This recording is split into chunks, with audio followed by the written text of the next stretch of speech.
Hi hello ನಮಸ್ಕಾರ ಗೆಳೆಯರೆ, ನಿಮ್ಮೆಲ್ಲರಿಗೂ ನಮ್ಮ ಚಾನಲ್ ದಿವ್ಯ ಜ್ಯೋತಿರ್ವಿಗೆ ಸ್ವಾಗತ. ನೀವಿನ್ನು ನಮ್ಮ ಚಾನಲ್ ಸಬ್ಸ್ಕ್ರೈಬ್ ಮಾಡ್ಕೊಂಡಿಲ್ಲ ಅಂತಂದ್ರೆ ಅಥವಾ ಇದೇ ಮೊದಲ ಬಾರಿ ಸಬ್ಸ್ಕ್ರೈಬ್ ವಿಡಿಯೋ ನೋಡ್ತಾ ಇರುವಂತದ್ದಾದ್ರೆ ಈ ಕೂಡಲೇ ಸಬ್ಸ್ಕ್ರೈಬ್ ಬಟನ್ ಕ್ಲಿಕ್ ಮಾಡಿ, ನಂತರ ಬೆಲ್ ಐಕಾನ್ ಕ್ಲಿಕ್ ಮಾಡಿ ಆಲ್ ಅಂತ ಕೊಡೋ ಮೂಲಕ ನಾವು ಅಪ್ಲೋಡ್ ಮಾಡೋ ಹೊಸ ವಿಡಿಯೋಗಳು ನಿಮಗೆ ನೋಟಿಫಿಕೇಶನ್ ಮೂಲಕ ಕಂಡು ಬರುತ್ತೆ. ನೀವು ಅತಿ ಶೀಘ್ರವಾಗಿ ವಿಷಯವನ್ನ ತಿಳ್ಕೋಬಹುದು. ಮತ್ತೊಮ್ಮೆ ನಿಮ್ಮೆಲ್ಲರಿಗೂ ಪಂಡಿತ್ ಸುದರ್ಶನ್ ಭಟ್ ಮಾಡ್ತಾ ಇರುವಂತಹ ನಮಸ್ಕಾರಗಳು. ಇವತ್ತಿನೊಂದು ವಿಷಯದಲ್ಲಿ ಪ್ರಥಮ ಏಕಾದಶಿ ಅಂತ ನಾವು ಕರಿತೇವೆ, ಇಲ್ಲ ದೇವಶಯನಿ ಏಕಾದಶಿ ಅಂತ ಕರಿತೇವೆ. ಇನ್ನು ಮರಾಠಿ ಅಥವಾ ಮಹಾರಾಷ್ಟ್ರ ಕಡೆಯಲ್ಲಿ ಆಷಾಢಿ ಅಂತ ಕರೀತಾರೆ. ಸೊ ಏನಪ್ಪ ಇದರ ಮಹತ್ವ?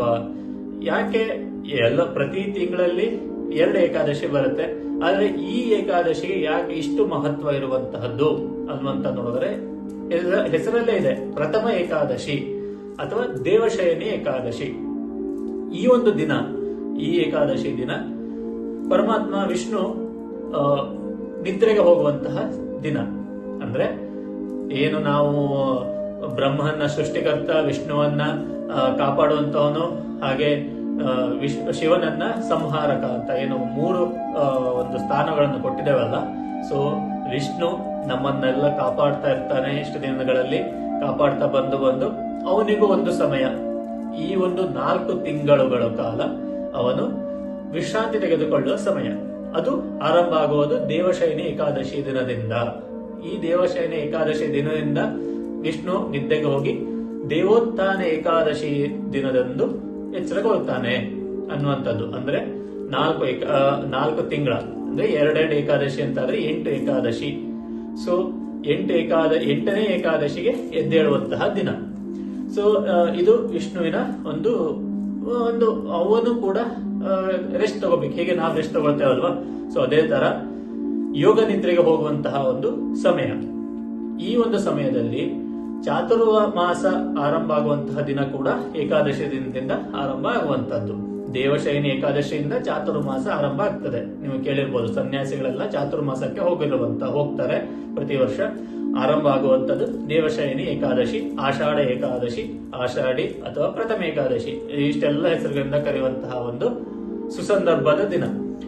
ಈ ಒಂದು ದಿನ ವಿಷ್ಣುವನ ಒಂದು ಶಕ್ತಿ ಕಡಿಮೆ ಆಗತ್ತೆ. ಯಾಕೆ? ಯೋಗ ನಿದ್ರೆಗೆ ಹೋಗ್ತಾನೆ. ಇಷ್ಟು ದಿನ ವಿಷ್ಣು ನಮ್ಮನ್ನ ಕಾಪಾಡ್ತಾ ಇದ್ದ, ಈಗ ವಿಷ್ಣು ಯೋಗ ನಿದ್ರೆಗೆ ಹೋಗ್ತಾನೆ. ವಿಷ್ಣುವಿನ ಶಕ್ತಿಯ ಪ್ರಭಾವ ಯೋಗ ನಿದ್ರೆಯಲ್ಲಿರುತ್ತೆ. ನಂತರದಲ್ಲಿ ಆರಂಭ ಆಗೋದು. ಹಾಗಾಗಿ ಆಷಾಢದಲ್ಲಿ ಯಾಕೆ ಪೂಜೆ ಪುನಸ್ಕಾರಗಳನ್ನೆಲ್ಲ ಮಾಡೋದಿಲ್ಲ ಅನ್ನುವಂತಹದ್ದು ಇದೇ ಮುಖ್ಯ ಕಾರಣ.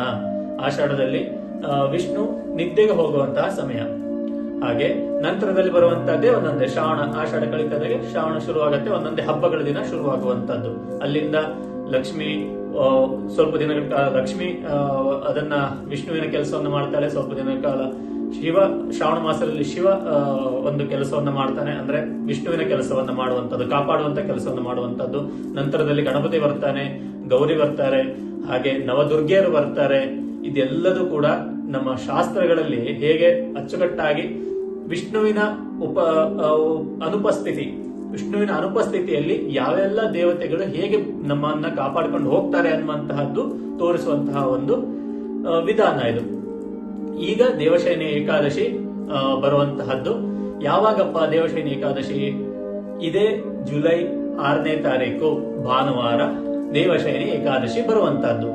ದೇವಶಯನಿ ಏಕಾದಶಿ ದಿನ ಜ್ಯೋತಿಷ್ಯ ಪ್ರಕಾರದಲ್ಲಿ ಹೇಗೆಲ್ಲ ಬದಲಾವಣೆಗಳಿರುತ್ತೆ, ಏನಿರುತ್ತೆ ಅನ್ನುವಂಥದ್ದು ನೋಡೋದಾದ್ರೆ, ಇದು ಬರುವಂತಹದ್ದು ಆಷಾಢ ಶುದ್ಧ ಏಕಾದಶಿ ದಿನ. ಶುದ್ಧ ಅಂತಂದ್ರೆ ತಿಥಿಗಳಲ್ಲಿ 2 ಕೆಲಸಗಳಿರುತ್ತೆ, ಶುದ್ಧ ಮತ್ತೆ ಕೃಷ್ಣ ಅಥವಾ ಶುಕ್ಲ ಕೃಷ್ಣ ಅಂತೇಳಿ.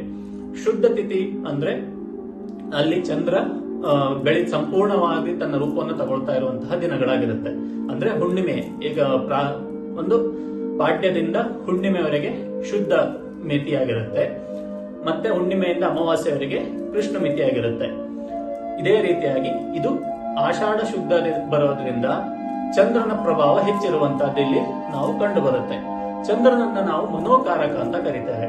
ಚಂದ್ರನ ನಾವು ಮನೋಕಾರಕ ಅಂತ ಕರೆಯುವಾಗ ಚಂದ್ರ ನಮಗೆ ಮನಸ್ಸಿನ ಹೆಚ್ಚು ಶಕ್ತಿಯನ್ನ ಕೊಡ್ತಾನೆ, ಹಾಗೆ ಧ್ಯಾನಕ್ಕೆ ಒಂದು ಒಳ್ಳೆಯ ಶಕ್ತಿಯನ್ನ ಕೊಡುವಂತಹ ಕೆಲಸವನ್ನ ಚಂದ್ರ ಈ ದಿನ ಮಾಡ್ತಾನೆ. ಇನ್ನು ಏಕಾದಶಿ ದಿನ, ಈ ದೇವಶಯನಿ ಏಕಾದಶಿ ನೀವೇನಾದ್ರು ಏಕಾದಶಿ ಉಪವಾಸ ಅಥವಾ ಏಕಾದಶಿಯನ್ನ ಏನಾದ್ರು ಮಾಡಿದ್ರೆ ನಿಮಗೆ ವಿಷ್ಣುವಿನ ಆರಾಧನೆ ಮಾಡುವುದರ ಮೂಲಕ ಗುರುವಿನ ಒಂದು ಗುರುಗ್ರಹದ ಒಳ್ಳೆಯ ಫಲಗಳನ್ನು ಕೂಡ ನೀವು ಪಡೆಯುವಂತ ಸಾಧ್ಯತೆಗಳಿಲ್ಲಿ ಕಂಡು ಬರುತ್ತೆ. ಯಾಕೆ ಗುರುಗ್ರಹದ ಕಂಡು ಬರುತ್ತೆ? ವಿಷ್ಣು ಎಲ್ಲ ಸಕಲ ಜೀವ ಜಂತುಗಳ ಒಂದು ಪರಿಪಾಲಕ ಆಗಿರ್ತಾನೆ. ಹಾಗೆ ದೇವತೆಗಳಿಗೆ ಕೂಡ ಪರಿಪಾಲಕ. ಗುರುವಿನ ಆರಾಧನೆ ಇದ್ದಾಗ ಗುರು ನಮಗೆ ಪುಣ್ಯ, ಜ್ಞಾನ, ಹಾಗೆ ಒಂದು ಧರ್ಮಗಳನ್ನ ಹೆಚ್ಚು ಧರ್ಮಾಸಕ್ತಿಗಳನ್ನು ಕೊಡುವಂತಹ ಕೆಲಸವನ್ನು ಗುರುಗ್ರಹ ಮಾಡ್ತಾನೆ, ಅಥವಾ ಗುರು ಇಂದ ಆಗುವಂತಹ ಕೆಲಸ. ಹಾಗಾಗಿ ಬೃಹಸ್ಪತಿ ಅಂದ್ರೆ ದೊಡ್ಡ ಗ್ರಹ, ಅವನಿಂದ ನಮಗೆ ಒಳ್ಳೆಯದನ್ನೇ ಜಾಸ್ತಿ ಸಿಗುವಂತಹದ್ದು. ಆ ರೀತಿಯಾಗಿ ವಿಷ್ಣುವಿನ ಆರಾಧನೆ ಮಾಡೋ ಮೂಲಕ ನಿಮ್ಗೆ ಗುರು ಗ್ರಹದ ಒಂದು ಒಳ್ಳೆಯ ಫಲಗಳನ್ನು ಕೂಡ ನೀವು ಪಡೀಲಿಕ್ಕೆ ಸಾಧ್ಯತೆಗಳು ಇರುತ್ತೆ. ಇನ್ನು ಈ ಒಂದು ಏಕಾದಶಿ ಮಾಡಿದ್ರಿಂದ ನಿಮಗೆ ದೋಷ ನಿವಾರಣೆಗಳು, ತುಂಬಾ ದೋಷ ನಿವಾರಣೆಗಳು ಅಥವಾ ನಿಮ್ಮ ಜನ್ಮಾಂತರ ದೋಷ ನಿವಾರಣೆಗಳು ಕೂಡ ಆಗುವಂತಹದ್ದು ಇಲ್ಲಿ ಕಂಡು ಬರುವ ಸಾಧ್ಯತೆಗಳು ಹೆಚ್ಚಿರುತ್ತೆ. ಯಾಕೆಂದ್ರೆ ಅವತ್ತು ನೀವು ಉಪವಾಸ ಮಾಡ್ತೀರಾ, ಉಪವಾಸ ಮಾಡುವ ಮೂಲಕ ನಿಮ್ಮನ್ನ ನೀವು ಶುದ್ಧೀಕರಣ ಮಾಡ್ಕೊಳ್ತೀರಾ. ಆ ಶುದ್ಧೀಕರಣ ಮಾಡೋದ್ರಿಂದ ಪಾಪ ವಿಮೋಚನೆ ಆಗುತ್ತೆ, ಗ್ರಹ ದೋಷ ನಿವಾರಣೆ ಆಗುತ್ತೆ. ಇನ್ನು ಪಿತೃಗಳಿಗೆ ಏನಾದ್ರು ತೊಂದರೆ ಆಗಿರುವಂತ ಅಥವಾ ಪಿತೃಗಳ ತೊಂದರೆ ಇರುವಂತದ್ದಿದ್ರೆ ಪಿತೃಗಳಿಗೆ ಶಾಂತಿ ಮಾಡ್ಲಿಕ್ಕೆ ಕೂಡ ಒಂದು ಒಳ್ಳೆಯ ದಿನ ಆಗಿರುತ್ತೆ. ಅಂದ್ರೆ ಶ್ರಾದ್ದದ ಮೂಲಕ ಅಲ್ಲ, ನೀವು ಉಪವಾಸ ಆಚರಣೆ ಅಥವಾ ವಿಷ್ಣುವಿನ ಆರಾಧನೆ ಮೂಲಕ ಪಿತೃದೋಷಗಳ ನಿವಾರಣೆ ಕೂಡ ಮಾಡ್ಕೊಳ್ಳಿಕ್ಕೆ ಸಾಧ್ಯ ಆಗಿರುವಂತದ್ದು. ಈ ದಿನ ನೀವು ಉಪವಾಸ ಇರೋದ್ರಿಂದ ನಿಮಗೆ ಶನಿಗ್ರಹದ ನಷ್ಟ ಅಥವಾ ಶನಿಗ್ರಹದ ದುಷ್ಫಲಗಳು, ಕೆಟ್ಟ ಫಲಗಳು ಕೂಡ ನಿವಾರಣೆ ಆಗುವಂತಹದ್ದು ಕಂಡು ಬರುತ್ತೆ. ಶನಿಗ್ರಹದ ನಕಾರಾತ್ಮಕ ಶಕ್ತಿಗಳು ಕೂಡ ಇಲ್ಲಿ ದೂರ ಆಗುವಂತಹದ್ದು ಕಂಡು ಬರುತ್ತೆ. ಇದನ್ನ ನಾವು ಈ ಒಂದು ಏಕಾದಶಿಯನ್ನ, ದೇವಶಯನಿ ಏಕಾದಶಿಯನ್ನ ನಾವು ಚಾತುರ್ಮಾಸದ ಆರಂಭ ಇದಿರೋದ್ರಿಂದ, ನೀವು ಸನ್ಯಾಸಿಗಳು ಚಾತುರ್ಮಾಸವನ್ನ ಮಾಡ್ತಾರೆ. ನಾವು ಸಂಸಾರಿಗಳು ಅಥವಾ ಸಾಮಾನ್ಯ ಜನರು ಯಾವತ್ತೂ ಚಾತುರ್ಮಾಸಕ್ಕೆ ನಾವು ಹೋಗೋದಿಲ್ಲ, ಸನ್ಯಾಸಿಗಳು ಹೋಗ್ತಾರೆ. ಯಾಕೆ? ವಿಷ್ಣು ಅವರೆಲ್ಲರೂ, ಪ್ರತಿ ಸನ್ಯಾಸಿಗಳು ಹೆಚ್ಚಿನ ಆರಾಧನೆ ವಿಷ್ಣುವಿನ ಆರಾಧನೆಯನ್ನು ಮಾಡ್ತಾರೆ. ವಿಷ್ಣುವಿನ ಆರಾಧನೆ ಇರೋದ್ರಿಂದ ವಿಷ್ಣುವಿನ ಒಂದು ಶಕ್ತಿ ಕಡಿಮೆ ಇರೋದ್ರಿಂದ ಇವರ ಶಕ್ತಿಗಳು, ಸನ್ಯಾಸಿಗಳ ಒಂದು ಏನು ಅನುಷ್ಠಾನ ಶಕ್ತಿಗಳಿರುತ್ತಲ್ಲ, ಅದು ಕಡಿಮೆ ಆಗಬಾರ್ದು ಅಂತ ಜಾಸ್ತಿ ಅನುಷ್ಠಾನಗಳನ್ನ ಮಾಡ್ತಾರೆ ಈ ಒಂದು 4 ತಿಂಗಳ ಕಾಲ. ಜೊತೆಗೆ ಈ ಚಾತುರ್ಮಾಸ ಸಂದರ್ಭದಲ್ಲಿ ಹೆಚ್ಚು ಜಪಾತಪ ಆರಾಧನೆಗಳನ್ನ ಮಾಡ್ತಾರೆ. ಬೇರೆಯವ್ರ ಜೊತೆ ಮಾತಾಡೋದನ್ನ ಕಡಿಮೆ ಇರುತ್ತೆ. ಇದೆಲ್ಲ ಸನ್ಯಾಸಿಗಳು ಚಾತುರ್ಮಾಸದಲ್ಲಿ ನಡೆಸುವಂತಹ ಕೈಕಾರ್ಯಗಳಾಗಿರುತ್ತೆ. ಈ ಒಂದು ನಮ್ಮ ಚಾತುರ್ಮಾಸ ಆರಂಭದಲ್ಲಿ ನೀವು ಉಪವಾಸ ಇರೋದ್ರಿಂದ ನಿಮ್ಮ ಧ್ಯಾನ, ಹಾಗೆ ಉಪವಾಸ, ನಿಮ್ಮ ಶ್ರದ್ಧೆ, ಸಂಯಮ, ಇದೆಲ್ಲದೂ ಕೂಡ ಶುದ್ಧಾಚರಣೆಗಳ ಮೂಲಕ ನೀವು ಚಾತುರ್ಮಾಸ ಆಚರಣೆ ಮಾಡದೇ ಇದ್ರೂ ಕೂಡ ಅದರ ಫಲ ಸಿಗಲಿಕ್ಕೆ ನಿಮಗೆ ಸಹಾಯ ಆಗುವಂತೆ ಮಾಡುತ್ತೆ. ಈ ಒಂದು 4 ತಿಂಗಳು ಧಾರ್ಮಿಕ ಶಕ್ತಿಗಳನ್ನು ನೀವು ಹೆಚ್ಚು ಅಭಿವೃದ್ಧಿ ಪಡಿಸಬೇಕು. ಆ ಫಲಗಳು ನಿಮ್ಗೆ ಸಿಗುವಂತಹದ್ದು ಹೆಚ್ಚಿರುತ್ತೆ. ದೇವಶಯನಿ ಏಕಾದಶಿಯಿಂದ ದೇವೋತ್ಥಾನ ಏಕಾದಶಿವರೆಗೆ 4 ತಿಂಗಳು ನೀವು ಹೆಚ್ಚಿನ ಧಾರ್ಮಿಕ ಶಕ್ತಿಗಳು, ಅಂದ್ರೆ ನೀವು ನೋಡಬಹುದು, ಹೆಚ್ಚಿನ ನಮ್ಮ ಹಿಂದೂ ಧರ್ಮದ ಪ್ರಕಾರ ಹೆಚ್ಚಿನ ಒಂದು ಹಬ್ಬ ಹರಿದಿನಗಳು ಇದೇ 4 ತಿಂಗಳಲ್ಲಿ ಬರುವಂತಹದ್ದು. ಹಾಗಾಗಿ ಈ ಸಂದರ್ಭದಲ್ಲಿ ನೀವು ಹೆಚ್ಚು ಧಾರ್ಮಿಕ ಆಚರಣೆಗಳನ್ನು ಮಾಡುವಂತಹದ್ದು ಅತ್ಯುತ್ತಮ ಆಗಿರುತ್ತೆ. ದೇವಶಯನಿ ಏಕಾದಶಿಯ ಫಲಗಳೇನು, ಅಂದ್ರೆ ಎಕ್ಸಾಕ್ಟ್ ಫಲಗಳೇನು ಅನ್ನುವಂತ ನೋಡೋದಾದ್ರೆ, ಮೊದಲಿಗೆ ಮನಸ್ಸಿಗೆ ಶುದ್ಧಿನ ಕೊಡುತ್ತೆ, ಮನಸ್ಸನ್ನ ಶುದ್ಧ ಮಾಡುತ್ತೆ. ಯಾಕೆಂದ್ರೆ ನಾವು ಮನುಷ್ಯರ ಮನಸ್ಸಲ್ಲಿ ಅದು ಮರ್ಕಟ, ಮನುಷ್ಯನ ಮನಸ್ಸು ಮರ್ಕಟ ಅಂತ ನಾವು ಹೇಳುತ್ತೇವೆ. ಮಂಗನ್ ತರ ಹಾರ್ತಾ ಇರುತ್ತೆ. ಅದಕ್ಕೆ ಈ ಒಂದು ಏಕಾದಶಿಯ ಫಲ ನಿಮಗೆ ಒಳ್ಳೆಯ ರೀತಿಯಾದಂತಹ ಶುದ್ಧತೆಯನ್ನ ಕೊಡುತ್ತೆ ಅನ್ನುವಂತಹದ್ದು ನಾವಿಲ್ಲಿ ಕಾಣಬಹುದು. ಇನ್ನು ಪಾಪಗಳಿಂದ ಮುಕ್ತಿಯನ್ನ ನಮಗೆ ಈ ಒಂದು ಏಕಾದಶಿಯ ಫಲ ನೀಡುತ್ತೆ. ಏಕಾದಶಿ ದಿನ ನೀವು ಏಕಾದಶಿ ಆಚರಣೆ ಮಾಡಿದ್ರೆ ಪಾಪಗಳ ಮುಕ್ತಿ ಕೂಡ ಆಗುವಂತಹದ್ದು ಇಲ್ಲಿ ಗಮನಿಸಬೇಕಾದ ಅಂಶ ಆಗಿರುತ್ತೆ. ಜೊತೆಗೆ ನಾನು ಈಗಾಗಲೇ ಹೇಳಿದೆ, ಗ್ರಹದೋಷ ನಿವಾರಣೆ ಕೂಡ ಆಗುವಂತಹದ್ದು ಇಲ್ಲಿ ಕಂಡು ಬರುವಂತಹ ವಿಷಯ. ಗ್ರಹದೋಷ ನಿವಾರಣೆ ಕೂಡ ಆಗುವಂತಹದ್ದಿದೆ. ಅದಲ್ಲದೆ ನಿಮ್ಮಲ್ಲಿ ಹೆಚ್ಚಿನ ಆಧ್ಯಾತ್ಮಿಕ ಶಕ್ತಿಗಳು ಬೆಳವಣಿಗೆ ಆಗುವಂತಹದ್ದು ನಿಮಗೆ ಇಲ್ಲಿ ಕಂಡು ಬರುವಂತಹ ವಿಷಯ ಆಗಿರ್ತದೆ. ಮತ್ತೆ ಶುಭ ಕಾರ್ಯಗಳಿಗೆ ಅನುಕೂಲಕರವಾದಂತಹ ಒಂದು ಸಮಯ ಆರಂಭ ಆಗುವಂತಹ ದಿನಗಳು ಆಷಾಢ ಕಳೆಯುತ್ತೆ. ಆಷಾಢ ಕಳೆದ ನಂತರ ಶ್ರಾವಣದ ನಂತರದಲ್ಲಿ ಮತ್ತೆ ಶುಭ ಕಾರ್ಯಗಳು ಆರಂಭ ಆಗುತ್ತೆ. ಆಷಾಢದಲ್ಲಿ ಯಾವ ಶುಭ ಕಾರ್ಯಗಳು ಮಾಡೋದಿಲ್ಲ ಅನ್ನುವಂತಹದ್ದು ಶಾಸ್ತ್ರಗಳು ಹೇಳಿರುವಂತಹದ್ದು. ಹಾಗಾಗಿ ಶುಭ ಕಾರ್ಯಗಳ ಆರಂಭ ಆಗುವ ಮುಂಚೆ ನಿಮ್ಮ ಒಂದು ದೈಹಿಕ ಹಾಗೂ ಮಾನಸಿಕ ಶುದ್ಧತೆಯನ್ನು ನೀವು ತಂದ್ಕೊಂಡಿರ್ತೀರಾ ಅನ್ನುವಂತಹದ್ದು ಇಲ್ಲಿ ಗಮನಿಸಬೇಕಾದಂತಹ ಅಂಶ ಆಗಿರುತ್ತದೆ. ಈ ಏಕಾದಶಿಯನ್ನು ಹೇಗೆ ಆಚರಣೆ ಮಾಡಬೇಕು? ಏಕಾದಶಿ ಆಚರಣೆಯನ್ನು ಹೇಗೆ ಮಾಡ್ಬೇಕನ್ನುವಂತದ್ದಾದ್ರೆ ಮುಖ್ಯವಾಗಿ ಉಪವಾಸದ ಮೂಲಕ ನೀವು ಆಚರಣೆಯನ್ನ ಮಾಡಬೇಕು. ಉಪವಾಸ ಅಂದ್ರೆ ಏನು ಅನ್ನುವಂಥದ್ದೆಲ್ಲ ನಾವು ಮುಂದೆ ನೋಡ್ತಾ ಹೋಗೋಣ. ಹೇಗೆ ಉಪವಾಸ ಮಾಡುವಂತದ್ದು, ಅದು ಶಾಸ್ತ್ರಬದ್ಧವಾಗಿ ಹೇಗೆ ಮಾಡಬೇಕು ಅನ್ನುವಂತ ವಿಷಯನ ನಾವು ತಿಳ್ಕೊಳ್ಳೋದಾದ್ರೆ, ಓಕೆ, 6ನೇ ತಾರೀಕು ನಿಮಗೆ ಏಕಾದಶಿ ಇರುವಂತಹದ್ದು. ಶಾಸ್ತ್ರಬದ್ಧವಾಗಿ ಆಚರಣೆ ಮಾಡಬೇಕು ಅನ್ನುವಂತಾದ್ರೆ ಮೊದಲು ನಿಮ್ಮ ಮನಸ್ಸನ್ನ ನೀವು ಮನಸ್ಸಿನಲ್ಲಿ ಗಟ್ಟಿತನವನ್ನ ತಂದ್ಕೋಬೇಕು. ಇಲ್ಲ, ನಾನು ಆಚರಣೆ ಮಾಡ್ತೇನೆ, ನಾನು ಏಕಾದಶಿಯನ್ನು ಆಚರಣೆ ಮಾಡ್ತೇನೆ, ಉಪವಾಸ ಆಚರಣೆ ಮಾಡ್ತೇನೆ ಅನ್ನುವಂಥದ್ದನ್ನ ತಂದ್ಕೋಬೇಕು. ಆವಾಗ ನಿಮ್ಮ ಮನಸ್ಸು ನಿಮ್ಮಲ್ಲಿ ದೃಢತೆಯನ್ನ ತರುತ್ತೆ. ಈ ಉಪವಾಸನ ಶಾಸ್ತ್ರಬದ್ಧವಾಗಿ ಹೇಗೆ ನೋಡೋದು ಅನ್ನುವಂಥದ್ದಾದ್ರೆ, ಮೊದಲು ದಶಮಿ ಅಂತಂದ್ರೆ ಹಿಂದಿನ ದಿನ, ಅಂದ್ರೆ ಶನಿವಾರ ನೀವು ಸಂಜೆ ಊಟ ಆದ ನಂತರದಲ್ಲಿ ಅಥವಾ 6 ಗಂಟೆ ನಂತರದಲ್ಲಿ ಆದಷ್ಟು ಅಲ್ಪಾಹಾರವನ್ನ ಮಾಡಿ, ಹೆಚ್ಚು ಹೊಟ್ಟೆ ಬಿರಿ ಅಂತ ತಿನ್ನುವಂತದ್ದಲ್ಲ, ಅಲ್ಪಾಹಾರವನ್ನ ಮಾಡಿ ನಾವು ಒಂದು ಸಂಕಲ್ಪವನ್ನ ತಗೋಬೇಕು. ಮನೋಸಂಕಲ್ಪ ಏನಪ್ಪ? ಮನೋಸಂಕಲ್ಪ ಅಂತಂದ್ರೆ ನಮ್ಮ ಮನಸ್ಸಲ್ಲೇ ಸಂಕಲ್ಪ ತಗೊಳ್ಳೋದು. ನಾನು ನಾಳೆ ಏಕಾದಶಿ ಇದೆ, ನಾನು ಒಂದು ಶಾಸ್ತ್ರಬದ್ಧವಾಗಿ ನಾನು ಉಪವಾಸವನ್ನ ಆಚರಣೆ ಮಾಡ್ತೇನೆ ಹಾಗೂ ಈ ಒಂದು ಏಕಾದಶಿಯ ಫಲವನ್ನು ಪಡಿತೇನೆ ಅನ್ನುವಂತಹ ಒಂದು ಸಂಕಲ್ಪವನ್ನ ಮಾಡಬೇಕು. ಆ ಸಂಕಲ್ಪವನ್ನ ಮಾಡಿದ ನಂತರದಲ್ಲಿ ನೀವು ಏನೆಲ್ಲ ಆಹಾರವನ್ನು ಅವತ್ತ ತ್ಯಜಿಸಬೇಕು ಅನ್ನುವಂಥದ್ದು ನೋಡೋದಾದ್ರೆ, ಮೊದಲು ಸಿಹಿ ತಿಂಡಿಗಳನ್ನ ತ್ಯಜಿಸಬೇಕು. ಭೂರಿ ಭೋಜನವನ್ನ ತ್ಯಜಿಸಬೇಕು. ಮಾಂಸಾಹಾರವನ್ನ ಇದ್ರೆ ಮಾಂಸಾಹಾರವನ್ನ ತ್ಯಜಿಸಬೇಕು. ನಂತರದಲ್ಲಿ ಹುರುಳಿಕಾಯಿಗಳು ಏನಿರುತ್ತೆ ಅದನ್ನ ತಿನ್ನಬಾರದು. ಜೊತೆಗೆ ತರಕಾರಿಗಳು ಅಲ್ಪ ಮಟ್ಟಿಗೆ, ಉಳ್ಳಾಗಡ್ಡೆ, ಬೆಳ್ಳುಳ್ಳಿ ಇಂತಹದ್ದನ್ನ, ಅಂದ್ರೆ ನಮ್ಮಲ್ಲಿ ತಾಮಸಿ ಗುಣವನ್ನು ಹೆಚ್ಚು ಮಾಡುವಂತಹ ತರಕಾರಿಗಳನ್ನ ಬಿಟ್ಟು ಒಂದು ಸಾಮಾನ್ಯ ಸಾತ್ವಿಕ ಗುಣಗಳಿರುವ ತರಕಾರಿಗಳನ್ನ ಸೇವನೆ ಮಾಡಿ ಯಾವಾಗ ಶನಿವಾರ ಇದನ್ನ ಮಾಡಿ ನಾವು ನಮ್ಮ ದೇಹಕ್ಕೆ ಸಿದ್ಧತೆಯನ್ನ ಮಾಡ್ಕೊಳ್ಳೋದು ಮರುದಿನ ಏಕಾದಶಿಯ ಉಪವಾಸಕ್ಕೆ. ನಂತರದಲ್ಲಿ ಸ್ವಲ್ಪ ಹಸಿವು ನಿಮ್ಗೆ ಆಗ್ಬೋದು, ಹಸಿವಾದ್ರೂ ಕೂಡ ಶುದ್ಧ ಮನಸ್ಸಿನಿಂದ ನೀವು ಈ ಒಂದು ಇದಕ್ಕೆ ರೆಡಿ ಆಗುವಂತದ್ದು ಮುಖ್ಯ ಆಗಿರುತ್ತೆ. ಯಾಕಂದ್ರೆ ಮನಸ್ಸಿನಲ್ಲಿ ನೀವು ಶುದ್ಧತೆ ಅಥವಾ ಗಟ್ಟಿತನವನ್ನು ಮಾಡ್ಕೊಂಡ್ರೆ ನಿಮ್ಗೆ ಹಸಿವಾದ್ರೂ ಕೂಡ ಗೊತ್ತಾಗೋದಿಲ್ಲ. ಇದು ಇರುವಂತಹ ಮೊದಲ ನಿಯಮ. ನಂತರದಲ್ಲಿ ಏಕಾದಶಿಯ ದಿನ ಆದಷ್ಟು ಬ್ರಾಹ್ಮಿ ಮುಹೂರ್ತದಲ್ಲಿ ಎದ್ರೆ ಒಳ್ಳೇದು. ಇಲ್ಲ, ಸೂರ್ಯೋದಯಕ್ಕಿಂತ ಮುಂಚೆ ಎದ್ದು ಅವತ್ತಿನ ದಿನ ನೀವು ಮನೆಯನ್ನ ಶುದ್ಧೀಕರಣಗೊಳಿಸಿ ಒಂದು ಏಕಾದಶಿ ಋತುವನ್ನ ಆಚರಣೆ ಮಾಡ್ಲಿಕ್ಕೆ ನೀವು ಅವತ್ತು ತಯಾರು ಮಾಡ್ಕೊಂಡಿರ್ತೀರ. ಸೊ ಆ ಒಂದು ಸಂದರ್ಭದಲ್ಲಿ ನಿಮಗೆ ಮನಸ್ಸಿನಲ್ಲಿ ನಾನು ಏಕಾದಶಿ ಉಪವಾಸನ ಮಾಡ್ತಾ ಇದ್ದೇನೆ ನಾನು ಅನ್ನುವಂತಹ ಒಂದು ದೃಢ ಸಂಕಲ್ಪವನ್ನು ನೀವು ತಗೊಳ್ಬೇಕಾಗ್ತದೆ. ಈ ಒಂದು ದೃಢ ಸಂಕಲ್ಪವನ್ನು ನೀವು ತಗೊಂಡ ನಂತರದಲ್ಲಿ ಸ್ನಾನಾದಿಗಳನ್ನ ಎಲ್ಲ ಮುಗಿಸಿ ಪೂಜೆ ವಿಧಾನಕ್ಕೆ ಬರುವಂತಹದ್ದು. ಪೂಜೆಗೆ ಬರ್ತೀರಾ. ಪೂಜೆಯ ಮನೆಯಲ್ಲಿ ಏನ್ ಮಾಡ್ತೀರಾ? ಒಂದು ದೇವಾಲಯಕ್ಕೆ ಹೋಗ್ಬೋದು, ಇಲ್ಲ ನಿಮ್ಮ ಮನೆಯಲ್ಲೇ ಸಾಲಿಗ್ರಾಮ ಇದ್ರೆ ಸಾಲಿಗ್ರಾಮ, ಇಲ್ಲ ವಿಷ್ಣು ಮೂರ್ತಿ ಇದ್ರೆ ವಿಷ್ಣು ಅಥವಾ ವಿಷ್ಣು ಕೃಷ್ಣ ಯಾವುದೇ ವಿಷ್ಣುವಿನ ಅವತಾರದ ಒಂದು ಫೋಟೋ ಇದ್ರೂ ಕೂಡ ನಡೆಯುತ್ತೆ. ಅದರ ಮುಂದೆ ಒಂದು ತುಪ್ಪದ ದೀಪವನ್ನು ಹಚ್ಚಿ ನಮಸ್ಕರಿಸಿ ಅವತ್ತು ವಿಷ್ಣುವಿನ ಆರಾಧನೆಗೆ ಮುಖ್ಯವಾಗಿ ತುಳಸಿಯನ್ನು ಅರ್ಪಣೆ ಮಾಡಬೇಕು. ತುಳಸಿಯನ್ನು ಅರ್ಪಣೆ ಮಾಡಿ ಪುಷ್ಪಗಳನ್ನ ಅರ್ಪಣೆ ಮಾಡಿ, ಹಾಗೆ ತಾಂಬೂಲವನ್ನಿಟ್ಟು ಅವನಿಗೆ ಉಪಚಾರ ಪೂಜೆಯನ್ನ ಮಾಡುವಂತಹದ್ದು. ನಂತರದಲ್ಲಿ ವಿಷ್ಣು ಸಹಸ್ರನಾಮ ಅಥವಾ ವಿಷ್ಣು ಅಷ್ಟೋತ್ತರಗಳನ್ನ ಪಾರಾಯಣ ಮಾಡುವಂತದ್ದು. ಜೊತೆಗೆ ಬೇರೆ ಯಾವುದೇ ವಿಷ್ಣುವಿಗೆ ಸಂಬಂಧಪಟ್ಟ ಮಂತ್ರಗಳನ್ನ ನೀವು ಜಪ ಒತ್ತಿ ಬೆಳಗಿಂದ ಸಂಜೆ ತನಕ ಮಾಡಬಹುದು.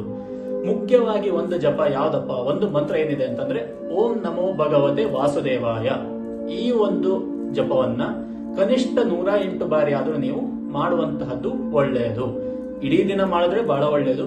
ಇಲ್ಲ ಆಗಲ್ಲ, ನಮಗೆಲ್ಲ ಹೊರಗಡೆ ಹೋಗ್ಬೇಕು ಅಥವಾ ಏನೋ, ಅಂದ್ರೆ ಹೊರಗಡೆ ಮೀನ್ಸ್ ಎಲ್ಲೋ ಒಂದು ಕಾರ್ಯಕ್ರಮಕ್ಕೆ ಹೋಗ್ಬೇಕು, ಏನೋ ಒಂದು ಮಾಡ್ತೀರಾ ಅಥವಾ ಏನೋ ಕೆಲಸಕ್ಕೆ ಹೋಗ್ಬೇಕು, 108 ಬಾರಿ ಆದ್ರೂ ಮಾಡಿ. 108 ಬಾರಿ ಆದ್ರೂ ಕೂಡ ಇದು ಅತ್ಯುತ್ತಮವಾದಂತ ಫಲ ಕೊಡುವಂತ ಒಂದು ಮಂತ್ರ ಆಗಿದೆ. ಇನ್ನು ಊಟ ಅಥವಾ ಒಂದು ಆಹಾರದ ನಿಯಮ ಹೇಗಿರಬೇಕು? ಇದರಲ್ಲಿ 2 ತರಹದ ನಿಯಮ ಇದೆ. ಒಂದು ಕಟ್ಟುನಿಟ್ಟಾದ ಉಪವಾಸ. ಕಟ್ಟುನಿಟ್ಟಾದ ಉಪವಾಸ ಅಂದ್ರೆ ಏನು? ನೀರನ್ನ ಸಹಿತ ಕುಡಿಯದೆ ನಾವು ಉಪವಾಸ ಇರುವಂತಹದ್ದು. ನೀರನ್ನ ಕೂಡ ನಾವು ಸೇವನೆ ಮಾಡದೆ ಉಪವಾಸ ಮಾಡುವಂತಹದ್ದು ಕಟ್ಟುನಿಟ್ಟಿನ ಉಪವಾಸ ಆಗಿರುತ್ತದೆ. ಬೆಳಗ್ಗೆಯಿಂದ ಮರುದಿನ ಬೆಳಗ್ಗೆನವರೆಗೆ ನೀರು ಸಹಿತ ಸೇವನೆ ಮಾಡದೆ ಉಪವಾಸ ಮಾಡುವಂತಹದ್ದು. ಇಲ್ಲ, ನಮಗೆ ಅಷ್ಟು ಶಕ್ತಿ ಇಲ್ಲ, ನಮಗೆ ಅಷ್ಟು ಮಾಡ್ಲಿಕ್ಕೆ ಆಗಲ್ಲ, ಅನಿಯಮಿತ ಒಂದು ಇದು ಮಾಡುವಂತಹದ್ದು. ಏನಪ್ಪ ಈ ಅನಿಯಮಿತ ಇದಂದ್ರೆ ಉಪವಾಸ ಹೇಗಿರುತ್ತೆ? ಫಲಗಳನ್ನ ತಗೊಳ್ಳೋದು, ಜ್ಯೂಸು ಅಥವಾ ಹಾಲಿನ ಪದಾರ್ಥಗಳು, ಹಾಲು ಕುಡಿಬಹುದು, ಮಜ್ಜಿಗೆ ಕುಡಿಬಹುದು, ಹಾಲಿನ ಪದಾರ್ಥಗಳನ್ನು ಸೇವನೆ ಮಾಡ್ತಾ ನೀವು ಅಥವಾ ತುಳಸಿ ನೀರನ್ನ ಕುಡಿದು ನೀವು ಉಪವಾಸವನ್ನ ಮಾಡ್ತೀರಾ. ಬೆಟರ್ ನಿಮ್ಮ ಕೈಯಲ್ಲಿ ಉಪವಾಸ ಮಾಡ್ಲಿಕ್ಕಾಗತ್ತೆ ಅಂತಂದ್ರೆ ಇದನ್ನಾದ್ರೂ ಆಚರಣೆ ಮಾಡ್ಕೊಂಡ್ರೆ ಒಳ್ಳೇದು. ಅನ್ನ ಆಹಾರಗಳು ಅಥವಾ ಗಟ್ಟಿ ಆಹಾರಗಳನ್ನೆಲ್ಲ ತಿನ್ನೋದನ್ನ ಬಿಟ್ಟು ಒಂದು ಲಿಕ್ವಿಡ್ ಐಟಮ್ಗಳನ್ನ ತಗೊಳ್ಬಹುದು. ಲಿಕ್ವಿಡ್ ಐಟಮ್ ಅಂತ ಹೇಳಿ ಮತ್ತೆ ಅನ್ನನೇ ಗಂಜಿ ಮಾಡಿ ತಿನ್ನುವಂಥದ್ದು ಒಳ್ಳೇದಲ್ಲ. ಯಾಕೆಂದ್ರೆ ಅನ್ನವನ್ನ ತ್ಯಜಿಸಬೇಕು. ಅವತ್ತಿನ ಒಂದು ದಿನದಲ್ಲಿ ಅನ್ನವನ್ನ ತ್ಯಜಿಸಿ ಫಲ ಅಥವಾ ಒಂದು ಜ್ಯೂಸ್ ಇರ್ಬೋದು, ಈ ತರದ್ದು ಮಾಡಿಕೊಂಡು ಆಹಾರ ಪದ್ಧತಿಯನ್ನ ಮಾಡಿಕೊಂಡ್ರೆ ಒಳ್ಳೆಯದು. ಇನ್ನು ಈ ಉಪವಾಸವನ್ನ ಮುರಿಯುವಂತದ್ದು ಹೇಗೆ, ಉಪವಾಸ ಅಂತ್ಯ ಮಾಡುವಂತದ್ದು ಹೇಗೆ?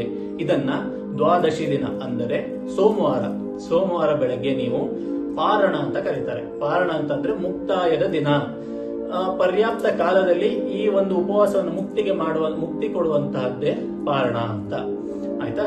ಸೊ ಅವತ್ತಿನ ಬೆಳಗ್ಗೆ ನೀವು ಶುದ್ಧರಾಗಿ ನೀವು ಆಹಾರವನ್ನು ದೇವತಾ ಅನುಷ್ಠಾನಗಳನ್ನ ಮುಗಿಸಿ, ಪೂಜೆ ಎಲ್ಲ ಮುಗಿಸಿ, ಅವತ್ತಿನ ಬೆಳಗ್ಗೆ ನಾವು ತಿಂಡಿ ತಿಂತೇವೆ ಅದೆಲ್ಲ ಅಲ್ಲ, ಅವತ್ತಿನ ಬೆಳಗ್ಗೆ ಊಟವನ್ನು ಮಾಡಬೇಕು.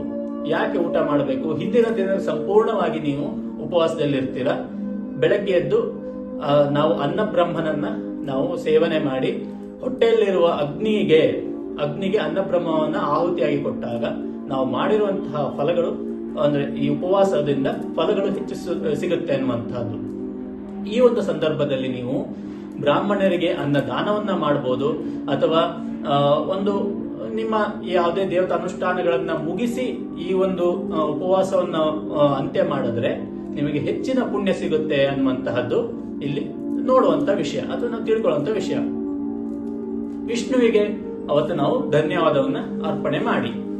ನೀವು ಯಾವತ್ತೂ ಕೂಡ ಪರಮಾತ್ಮ ನಿಮಗೆ ಧನ್ಯವಾದಗಳು, ನನಗೆ ಈ ಜೀವನ ಕೊಟ್ಟಿದ್ದಕ್ಕೆ ಧನ್ಯವಾದಗಳನ್ನು ನೀವು ಹೇಳ್ತಾ ಇದ್ರೆ ನಿಮಗೆ ಒಳ್ಳೆಯ ಜೀವನ ಸಿಗತ್ತೆ. ಇನ್ನು ಈ ಉಪವಾಸದಿಂದ ನಿಮಗೆ ಸಿಗುವಂತಹ ಫಲಗಳೇನಪ್ಪ? ಈ ಉಪವಾಸದಿಂದ ಸಿಗುವಂತಹ ಫಲಗಳು ಪಾಪ ನಿವಾರಣೆ ಆಗುವಂತಹದ್ದು, ಜೊತೆಗೆ ನಿಮ್ಮ ಮನಸ್ಸು ಚಿತ್ತ ಶುದ್ಧಿ ಆಗುವಂತಹದ್ದು ಇಲ್ಲಿ ಕಂಡು ಬರುತ್ತೆ. ಗ್ರಹ ದೋಷ ನಿವಾರಣೆ ಆಗುವಂತಹದ್ದು ನಾವಿಲ್ಲಿ ಗಮನಿಸಬೇಕಾದ ಅಂಶ ಆಗಿರುತ್ತೆ. ಇನ್ನು ವಿಷ್ಣುವಿನ ಒಂದು ಕೃಪೆಯಿಂದ ನಮಗೆ ಹೆಚ್ಚು ಆಧ್ಯಾತ್ಮಿಕ ಶಕ್ತಿಗಳು ಸಿಗುತ್ತೆ, ಆಧ್ಯಾತ್ಮಿಕ ಬೆಳವಣಿಗೆ ನಮ್ಮಲ್ಲಿ ಆಗುವಂತದ್ದು ಕಂಡು ಬರುತ್ತೆ. ಜೊತೆಗೆ ಆಯುಷ್ಯ ವೃದ್ಧಿಗೆ ಕೂಡ ಒಳ್ಳೆಯದಾಗುವಂತಹ ದಿನಗಳು ನಿಮಗೆ ಕಂಡು ಬರುತ್ತೆ. ಶ್ರದ್ಧೆ, ಸಂಯಮ, ಜಪ, ಧ್ಯಾನ ಇವುಗಳಿಂದ ನೀವು ಈ ಒಂದು ದಿನವನ್ನ ಆಚರಣೆ ಮಾಡಿದ್ರೆ ಬಹಳ ಒಳ್ಳೆಯದು. ಈ ಒಂದು ದೇವಶಯನ ಏಕಾದಶಿ ದಿನ ಕೆಲವೊಂದು ಉಪಯುಕ್ತ ಮಾಹಿತಿಗಳು ಅಥವಾ ಉಪಯುಕ್ತ ಟಿಪ್ಸ್ ಬೇಕು. ಏನ್ ಬೇಕಪ್ಪ ಅನ್ನುವಂಥದ್ದು ನೋಡೋದಾದ್ರೆ, ಮೊದಲು ಇವತ್ತಿನ ಹೆಚ್ಚು ತುಳಸಿಯನ್ನ ಬಳಕೆ ಮಾಡಿ ವಿಷ್ಣುವಿಗೆ ಅರ್ಪಣೆ ಮಾಡೋದಿರ್ಬೋದು, ಅಥವಾ ನೀವು ನೀರಿಗೆ ಕೂಡ ತುಳಸಿಯನ್ನು ಹಾಕಿ ಕುಡಿಯುವಂತದ್ದು ಕೂಡ ಒಳ್ಳೆಯದು. ನೀವು ನೀರು ಕುಡಿತಾ ಇದ್ದೀರಾ, ನೀರಿಗೆ ತುಳಸಿಯನ್ನು ಹಾಕಿ ಇಟ್ಟುಕೊಂಡು ತುಳಸಿ ನೀರನ್ನು ಕುಡಿತಾ ಇರಿ, ನಿಮ್ಮ ದೇಹ ಶುದ್ಧಿ ಆಗ್ತಾ ಇರುತ್ತೆ. ಇದು ಒಂದು ಒಳ್ಳೆಯ ವಿಧಾನ. ಇನ್ನು ಉಪವಾಸ ಮಾಡುವಂತವರು, ಕಟ್ಟಿಟ್ಟಿರೋ ಉಪವಾಸ ಇರ್ಬೋದು, ಮಾಡಿರುವಂತವರು ಮರುದಿನ ಬೆಳಗ್ಗೆವರೆಗೆ ಜಾಗರಣೆ ಮಾಡಿದ್ರೆ ಒಳ್ಳೆಯದು. ರಾತ್ರಿ ಎಲ್ಲ ನೀವು ದೇವತಾ ಅನುಷ್ಠಾನಗಳನ್ನ, ದೇವರ ಜಪವನ್ನ ಮಾಡ್ತಾ, ದೇವರ ನಾಮವನ್ನು ಹೇಳ್ತಾ ನೀವು ಅನುಷ್ಠಾನ ಮಾಡಿದ್ರೆ ಫಲ ವೃದ್ಧಿ ಆಗತ್ತೆ, ಇನ್ನೂ ಹೆಚ್ಚು ಸಿಗತ್ತೆ ಅನ್ನುವಂಥದ್ದು. ಇನ್ನು ಉಪವಾಸದಿಂದ ನಿಮಗೆ ಶರೀರ ಶುದ್ಧಿ ಹೆಚ್ಚಾಗತ್ತೆ, ಹಾಗೆ ಮಾನಸಿಕ ಶುದ್ಧಿ ಕೂಡ ಹೆಚ್ಚಾಗತ್ತೆ. ಇನ್ನು ಮನಸ್ಸಿನ ಸಂಯಮ ಹೆಚ್ಚಾಗತ್ತೆ, ಮನಸ್ಸಿನಲ್ಲಿ ನಿಮಗೆ ದೃಢತೆ ಹೆಚ್ಚು ಆಗುವಂತದ್ದು ಇಲ್ಲಿ ಗಮನಿಸಬೇಕಾದ ಅಂಶ ಆಗಿರುತ್ತೆ. ಇನ್ನು ಉಪವಾಸದ ನಿಮ್ಮ ಮನಸ್ಥಿತಿ ಈ ಒಂದು ಸಮಯದಲ್ಲಿ ನೀವು ಹೆಚ್ಚು ಶಾಂತ ರೀತಿಯಲ್ಲಿ ಇರಬೇಕು, ರೋಷವನ್ನ ದೂರ ಮಾಡಬೇಕು, ಮಾಡಿಸುತ್ತೆ. ಯಾಕೆಂದ್ರೆ ನೀವು ಹಸುವಾದಾಗ ನೀವು ರೋಷವನ್ನ ದೂರ ಇಟ್ರೆ ಮನಸ್ಸು ಗಟ್ಟಿ ಆಗ್ತಾ ಬರುತ್ತೆ. ನಿಮ್ಗೆ ಎಲ್ಲಾ ರೀತಿಯಾದಂತ ಕೆಲಸವನ್ನ ಆಗ್ಲಿಕ್ಕೆ ನಿಮ್ಗೆ ಒಂದು ಒಳ್ಳೆಯದನ್ನ ಮಾಡಿಕೊಡುವಂತಹದ್ದು ಇಲ್ಲಿ ಕಂಡು ಬರುತ್ತೆ. ಇದು ಕೇವಲ ಶಾಸ್ತ್ರ ಹೇಳಿರುವಂತದ್ದು. ವೈಜ್ಞಾನಿಕವಾಗಿ ನಾವು ನೋಡೋದಾದ್ರೂ ಕೂಡ ಉಪವಾಸ ನಮಗೆ ಬೇಕು, ದೇಹಕ್ಕೆ ಉಪವಾಸ ಬೇಕು. ಯಾಕೆಂದ್ರೆ ನಾವು ಪ್ರತಿದಿನನೂ ತಿಂತಾ ಇರ್ತೇವೆ, 3 ಹೊತ್ತು ತಿಂತೇವೆ, 4 ಹೊತ್ತು ತಿಂತೇವೆ, ಚಾ ಕುಡಿಯುವಾಗ ತಿಂತೇವೆ, ಏನೇನೋ ತಿಂತಾ ಇರ್ತೇವೆ. ನಮ್ಮ ದೇಹ ಜಠರಾಗ್ನಿ ಏನಿರುತ್ತಲ್ಲ, ಜಠರದಲ್ಲಿರುವಂತಹ HCl, ನಾವೇನು ಹೈಡ್ರೋಕ್ಲೋರಿಕ್ ಆಸಿಡ್ ಅಂತೇವಲ್ಲ, ಅದು ನಮ್ಮ ಜಠರದಲ್ಲಿರುವಂತಹದ್ದು. ಅದನ್ನ ಶಾಸ್ತ್ರದಲ್ಲಿ ಜಠರಾಗ್ನಿ ಅಂತ ಕರೆದ್ರು. ಯಾಕಂದ್ರೆ ಅದಕ್ಕೆ ಏನ್ ಹಾಕಿದ್ರು ಸುಡುತ್ತೆ, ಅದು ಸುಟ್ಟು ಕರಗಿಸಿ ನಮ್ಗೆ ಶಕ್ತಿಯನ್ನ ಕೊಡುತ್ತೆ. ಅದಕ್ಕೆ ಸ್ವಲ್ಪ ಸಮಯ ಬೇಕು. ಅದು ಕೂಡ ನ್ಯೂಟ್ರಲ್ ಆಗಿ ಹೋಗುತ್ತೆ. ನ್ಯೂಟ್ರಲ್ ಆದಾಗ ಮತ್ತೆ ಅದರದ್ದು ಒಂದು ಶಕ್ತಿಯನ್ನು ತಗೋಬೇಕು ಅಂದಾಗ ಸ್ವಲ್ಪ ನಾವು ಅದಕ್ಕೆ ತಕ್ಕನಾದಂತಹ ರೆಸ್ಟ್ ಅನ್ನು ಕೊಡ್ಬೇಕಲ್ವಾ. ಸೊ ಆ ಕೆಲಸವನ್ನ ನಾವು ಮಾಡಿದಾಗ ದೇಹ ಚೈತನ್ಯದಿಂದ ತುಂಬುತ್ತೆ ಅನ್ನುವಂತಹದ್ದು ನೆನ್ಪಿಟ್ಕೊಳ್ಳಿ. ನಮ್ಮ ಫ್ಯಾಟ್ ಕರಗಲಿಕ್ಕೆ ಫಸ್ಟ್ ಅದೇನ್ ಮಾಡುತ್ತೆ ಅಂತಂದ್ರೆ ನಮ್ಮ ದೇಹದಲ್ಲಿರೋ ಫ್ಯಾಟ್ಗಳು ಕಡಿಮೆ ಆಗುತ್ತೆ. ನೀವು ಎಷ್ಟು ಉಪವಾಸವನ್ನ ಮಾಡ್ತಿರೋ, ಉಪವಾಸ ಅಂದ್ರೆ ಕಂಪ್ಲೀಟ್ ನೀವು ಇಡೀ ಯಾವಾಗ್ಲೂ ತಿಂಗಳಗಟ್ಟಲೆ ಉಪವಾಸನೆ ಮಾಡಿ ಅಂತ ನಾನು ಹೇಳ್ತಾ ಇಲ್ಲ. ಒಂದು ಉಪವಾಸನ ಇಟ್ಕೊಳ್ಳಿ. ಕೆಲವೊಬ್ರು ಸಂಕಷ್ಟಿ ಉಪವಾಸನ ಮಾಡ್ತಾರೆ, ಕೆಲವೊಬ್ರು ಏಕಾದಶಿ ಉಪವಾಸನ ಮಾಡ್ತಾರೆ, ಕೆಲವೊಬ್ರು ಷಷ್ಠಿ ಉಪವಾಸನ ಮಾಡ್ತಾರೆ, ಇಲ್ಲ ದಿನಗಳ ಉಪವಾಸ ಮಾಡ್ತಾರೆ. ಸೋಮವಾರ ಉಪವಾಸ, ಶನಿವಾರ ಉಪವಾಸ ಹೀಗೆಲ್ಲ ಮಾಡ್ತಾರೆ. ಯಾವ್ದಾದ್ರು ಒಂದು ಉಪವಾಸವನ್ನ ನೀವು ಇಟ್ಕೊಂಡ್ರೆ ದೇಹ ಹೆಚ್ಚು ಚೈತನ್ಯಯುಕ್ತವಾಗಿರುತ್ತೆ, ಮತ್ತೆ ನಿಮ್ಮ ಮನಸ್ಸು ದೃಢ ಸಂಕಲ್ಪದಿಂದ ಇರುವಂತಹದ್ದು ಕಂಡು ಬರುತ್ತೆ ಇಲ್ಲಿ. ಹಾಗಾಗಿ ಇದು ವೈಜ್ಞಾನಿಕ ಕಾರಣ ಕೂಡ. ನಮ್ಮ ದೇಹದಲ್ಲಿರುವಂತಹ ಫ್ಯಾಟ್ ಬರ್ನ್ ಮಾಡ್ಲಿಕ್ಕೆ ಉಪವಾಸ ಅತ್ಯವಶ್ಯಕ. ಇದನ್ನು ಕೂಡ ನೆನಪಿಟ್ಕೊಳ್ಳಿ. ಶಾಸ್ತ್ರಗಳು ಸುಮ್ಮನೆ ಹೇಳಿಲ್ಲ, ಶಾಸ್ತ್ರಗಳನ್ನ ಹೇಳಿರುವಂತದ್ದು ವೈಜ್ಞಾನಿಕ ಪದ್ಧತಿಯಲ್ಲಿ ಈಗ ಬದಲಾವಣೆ ಮಾಡಿ ಹೇಳಿದ ವೈಜ್ಞಾನಿಕ ಕೂಡ ಅದು ಒಪ್ಪಿಕೊಳ್ತಾ ಇದೆ. ಶಾಸ್ತ್ರದಲ್ಲಿ ಮನುಷ್ಯನಿಗೆ ಅರ್ಥ ಆಗೋ ತರ ಹೇಳಲಿಕ್ಕೆ ಪ್ರಯತ್ನ ಮಾಡಿದಾಗ ಆಗ್ಲಿಲ್ಲ ಅಂದಾಗ ಮನುಷ್ಯನಿಗೆ ಈ ರೀತಿಯಾದಂತಹ ವಿಧಾನಗಳ ಮೂಲಕ, ಕೆಲವೊಂದು ವಿಧಾನಗಳ ಮೂಲಕ ಮನುಷ್ಯನ ಒಂದು ದೇಹ ಶುದ್ಧಿ ಇರಲಿಕ್ಕೆ, ಮನಸ್ಸು ಶುದ್ಧಿ ಇರಲಿಕ್ಕೆ ಶಾಸ್ತ್ರಗಳು ಆಗಿ ಬಂದವು. ಸೊ ಇದಿಷ್ಟು ಇರುವಂತಹದ್ದು ದೇವಶಯನಿ ಏಕಾದಶಿ ಅಂದ್ರೆ ಏನು, ದೇವಶಯನಿ ಏಕಾದಶಿ ದಿನ ಹೇಗೆ ಉಪವಾಸ ಮಾಡಬೇಕು, ಅದರ ಫಲ ಏನು ಅನ್ನುವಂತ ನೀವು ತಿಳ್ಕೊಂಡ್ರಿ. ಇನ್ನೂ ಹೆಚ್ಚಿನ ಜ್ಯೋತಿಷ್ಯ ವಿಷಯಗಳು ಅಥವಾ ಆಧ್ಯಾತ್ಮಿಕ ವಿಷಯಗಳನ್ನು ತಿಳ್ಕೊಳ್ಳಿಕ್ಕೆ ನಮ್ಮ ಚಾನೆಲ್ ಅನ್ನ ಸಬ್ಸ್ಕ್ರೈಬ್ ಮಾಡಿ. ನಿಮಗೆ ಈ ವಿಡಿಯೋ ಇಷ್ಟ ಆಗಿದ್ರೆ ಲೈಕ್ ಮಾಡಿ, ಹಾಗೆ ಜೊತೆ ಮತ್ತೊಬ್ಬರಿಗೂ ಶೇರ್ ಮಾಡಿ ಅಂತ ಹೇಳ್ತಾ, ಮತ್ತೊಮ್ಮೆ ನಿಮ್ಮ ಎಲ್ಲಾ ಕುಟುಂಬಸ್ಥರಿಗೂ ಒಳ್ಳೇದಾಗ್ಲಿಕ್ಕೆ ನೀವು ಬಯಸ್ತಾ ಇದ್ರೆ ನೀವು ನಮ್ಮ ಚಾನೆಲ್ ಅನ್ನ ಶೇರ್ ಮಾಡಬಹುದು. ಹಾಗೆ ಅವ್ರ ಜೊತೆ ಹಂಚಿಕೊಂಡು ಅವರಿಗೂ ದೋಷ ಪರಿಹಾರಗಳಾಗ್ಲಿಕ್ಕೆ ನೀವು ಪ್ರಯತ್ನಿಸಬಹುದು ಅಂತ ಹೇಳ್ತಾ, ನಿಮ್ಮೆಲ್ಲರಿಗೂ ದೇವಶಯನಿ ಏಕಾದಶಿಯ ಶುಭಾಶಯಗಳನ್ನು ತಿಳಿಸ್ತಾ ಧನ್ಯವಾದಗಳು.